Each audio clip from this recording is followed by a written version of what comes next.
My name is DeRay Flowers, and I am doing my short video presentation on community violence in rural and urban areas. First, I'm going to start off with just giving a brief definition of community violence. Community violence is exposure to intentional acts of interpersonal violence committed in public areas by individuals who are not intimately related to the victim. Community violence is a complex term that includes events such as riots, gang wars, drive-by shootings, and etc. And I know most of us may live in urban areas. We did a project the beginning of the semester, and we had to fill in some of our demographics, and it stated whether or not we resided in an urban area or a rural area. And I saw that most people resided in urban areas. And in urban areas, there are a lot of gang wars. There are even a lot of riots. There are a lot of shootings and things like that. You may not find that as much in rural areas, but in urban areas, we do see a lot of community violence. So often community violence happens without warning because of these communities that suffer from violence often experience increased fear and a feeling that the world is unsafe. Social work practices have been approaching community violence in several ways. One way is through school social workers, and social workers are very prevalent. Um, School social workers come up with creative ways to address violence in the school, as well as creative ways to address violence in neighboring areas. Um, so, community violence that's related to the rural setting. Rural residents face extreme economic, health, and social challenges, unlike their counterparts in urban areas. And we do know that people in rural areas are sometimes more poverty stricken than people in urban areas. Um, in rural areas, also, most times you see mostly older people who stay in rural areas. Rural Americans tend to have higher rates of poverty, lower rates of educational attainment, lower rates of health insurance coverage, and less access to health care and human service providers. All of these dynamics can lead to increasing crime in rural communities. So we know that when most of the time when people do crime, when people commit crimes, they are probably suffering from something internal, and that's why they commit those crimes. And so, because people in rural areas face a lot of stressors, and stressors are something that can definitely cause people to react in ways that they should not react in. And so that's how community violence can come about when we have a rural setting. Now, in an urban setting, um, okay, so there's a lack of media attention on the issue of rural community violence. Thus, it goes unnoticed and the story untold. America is home to over 600 million rural residents. Yet, it is rare to hear or see any coverage of the devastating impact of violence on rural communities across the nation. So there is community violence that goes on in rural areas, but the media, like the news and the social media outlets, they really mostly cover community violence in urban areas instead. So some policies and procedures that address community violence.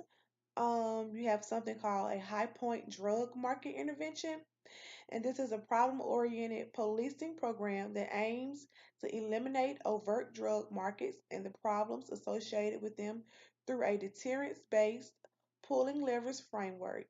The program is rated effective. The intervention had a statistically significant impact on reducing violent incidents in the target areas. Um, and we have another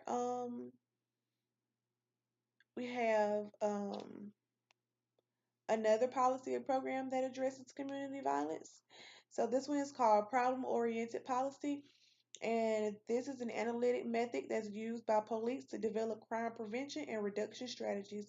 The practice is rated promising and led to a significant decline in crime and disorder. Um, so, urban violent crime victims were more likely than suburban or rural crime victims to be victimized by a stranger. Like I said earlier, we do notice that we have more crime in urban areas than we do have in rural areas. Although most violent crimes in urban areas, which is 60% crime in urban areas, suburban areas we have 68%, and rural areas we have 70%. Um, Areas were committed without a weapon, firearm usage and the commission of a violent crime was highest in urban areas when compared to suburban or rural areas. So that just goes back to say that community violence happens more in urban areas, but that does not mean it doesn't happen in rural areas. It just happens more in suburban areas. Um, And then we have some policies and programs that are put in place to help violence in the urban areas. And I know most people probably heard of this one before. It's called hotspot policing. So it's used by many United States police departments. Hotspot policing strategies focus on small geographic areas or places, usually in urban settings where crime is concentrated. The practice is rated effective. The analysis suggests that hotspot policing efforts that rely on problem-oriented policing strategies generate larger crime reduction effects than those that apply traditional policing strategies in crime hotspots. And then we also have another one that is used in urban areas, and this policy is called, this program that's put in place is called Improved Street Lightings. And this is a crime prevention strategy that aims to improve the lighting on streets to reduce crime through modifying and improving environmental measures. The practice is rated promising for reducing crime and property offenses, but rated not effective for violent offenses. So it is helpful, when you can have more lighting in the community. Um, because if you notice, a lot of crime happens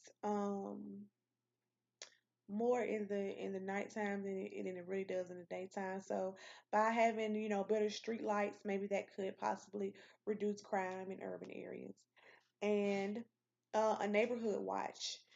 This strategy, also known as block watch, apartment watch, home watch, and community watch, these programs involve citizens trying to prevent crime in their neighborhood or community. Citizens remain alert for suspicious activities and report those activities to the police. The practice and rated promising in reducing crime in the control area and compared to the experiment rates is rated effective in reducing victimization. So, um, what that basically means is, if you ride through communities and you see it's a little street sign and it has like a burglar face on it. That just means that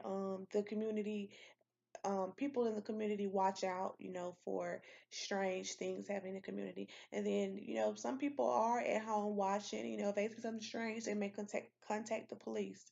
So that can also help keep down community violence in urban areas. It's really not more so in rural areas, but more so in urban areas.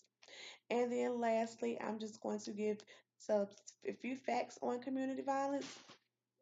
Community level risk factors for violence include increased levels of unemployment, poverty, and transiency, decreased levels of economic opportunity and community participation, poor housing conditions, gang activity, emotional distress, and lack of access to services. So, all those things play a part in the reason that we have community violence, because of all the stressors that individuals have to deal with.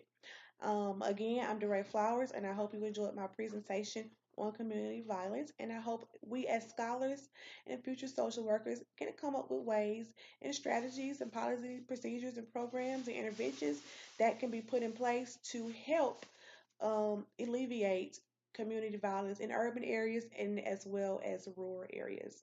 And I hope you all enjoyed my um, my short presentation video. Thank you.